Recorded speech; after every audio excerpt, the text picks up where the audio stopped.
Mga kababayan, muling pagbabalik kay Din na 28. Yan. So, nakita niyo ba yung mga videos na lumalabas na newsfeed, yung magkasama si BBM at Mayor Leni Robredo. Doon po yan sa area po ng Bicol o kung hindi ako nagkakamali, Naga po siya. Naga mga kababayan. So, ito yung mga video. Servisyo muna bago politika. The most political thing that we did today, I wore my pink sock. My pink socks in honor of Mayor Leni. We have been planning this for a few months already. Because talagang naging critical ito especially with the storms that came in. Then I already instructed the SecBins and SecPing to look at the situation here. Because, you know, na napapanood natin. So talaga naman si BBM at Leni kasi mga kabanis, alam naman natin dati magkalaban sila. Pero magkalaban sa politics, ano? Hindi naman nila pinipersonal. So pag itong mga kababayan, itong tumakbo, itong Leni Robredo na to, maatik na yan. Mukhang mawawas out itong, alam niyo na ba kung sino yung tinutukoy ko dito? Yung nagdeklara na tatakbo siya as a pinakamataas na leader dito sa bansang Pilipinas, mga kababayan. Alam niyo ba, tatakbo siya tapos may bahid. Parang ang pangit nun, Ang pangit, mga kababayan, yung tatakbo ka tapos meron kang negatibong background. Paano kung mga kababayan natin na maalala nila yung negatibong background ng tatakbo na yon, X na, matik X na yan, di ba? Ikaw ba naman, ganun kalaking pera ang niwaldas mo, di ba? Sa 11 days, napakabilis ng pangyayari. Parang idlap lang, di ba? So, balikan natin. PBBM at Mayor Leni Robredo. Yan yung mainit-init na usapin ngayon. Grabe, mga kababayan. Napaka-solid din to. Talaga naman doon kasi sa area na yon, mga kababayan, kumbaga parang pinakita ni Leni yung nilinis niya yung area na yon, 'di ba? So sana tuloy-tuloy ang ganung proyekto ni Leni Robredo doon, mga kababayan. So alam naman natin si Leni Robredo ay malakas to. Malakas, mga kababayan. Malaki ang naiaambag niya sa Pilipinas. Ayan. Kahit ipagkaila pa nitong nasa kabila. Kasi yan lang naman yung maririnig natin sa kabila, mga kababayan. Na ganito, wala naman ginagawa tong Leni na to, di ba? Ganon. Sa Pinklawan, ganyan.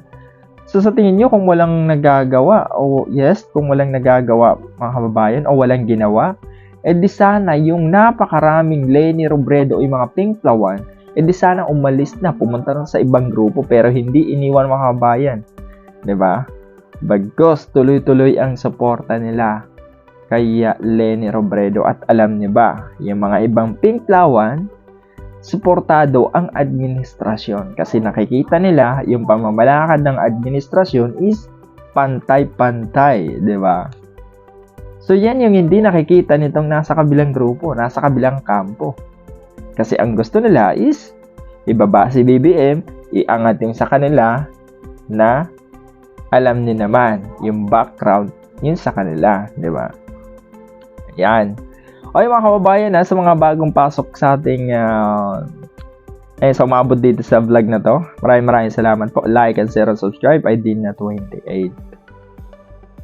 So yan, matanong ko kayo, mga kababayan, pabor ba kayo? Halimbawa, pag tumakbo si Leni Robredo as presidente. Ayan. So, agree ba kayo?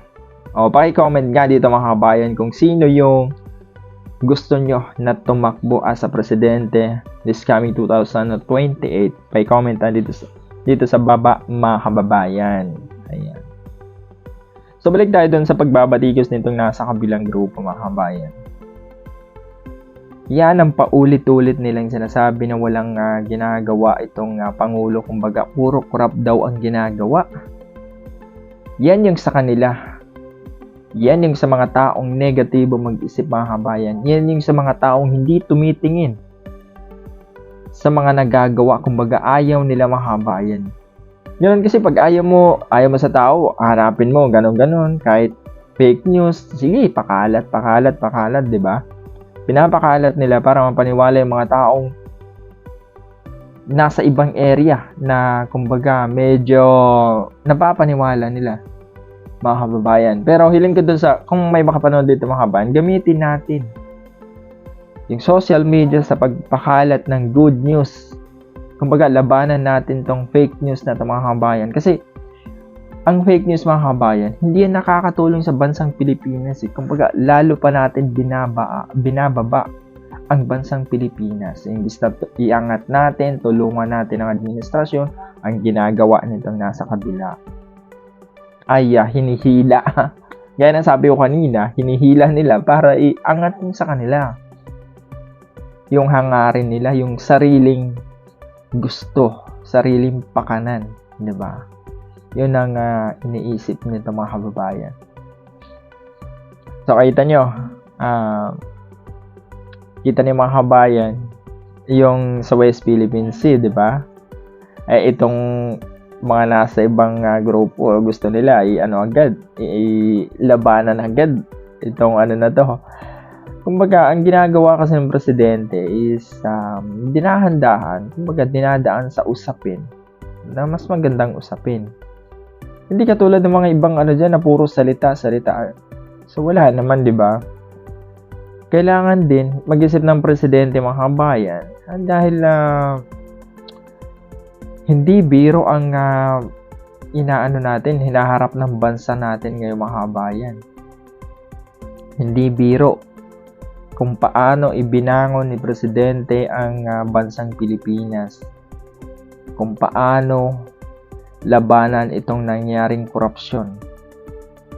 Itong nangyayari sa bansang Pilipinas. Kaliwat kanan, mga kabayan. Wala naman ibang presidente dito na nagbulgar ng korupsyon, di ba? Kundi si Presidente Bongbong lang. Kumbaga, inalam niya lahat, mga kabayan, yung nangyari. Di ba? Kita niyo naman, may mga nasampulan na at may mga masasampulan na.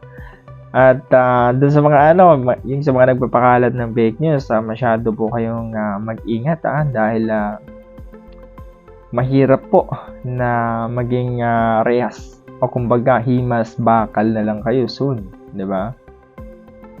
Kumbaga wag tayong padala, mga kababayan, sa mga nagpapakalat. Gaya ng sabi ko kanina, wala tayong makukuhang magandang solusyon dyan sa na yan, fake news na yan. So yun lang po, ID na 28. Maraming salamat sa inyong pagsuporta at siyempre sa pagsuporta sa Pangulo, mga kabayan. Muli, ako nagpapasalamat sa inyong lahat. ID na 28. Like and share and subscribe.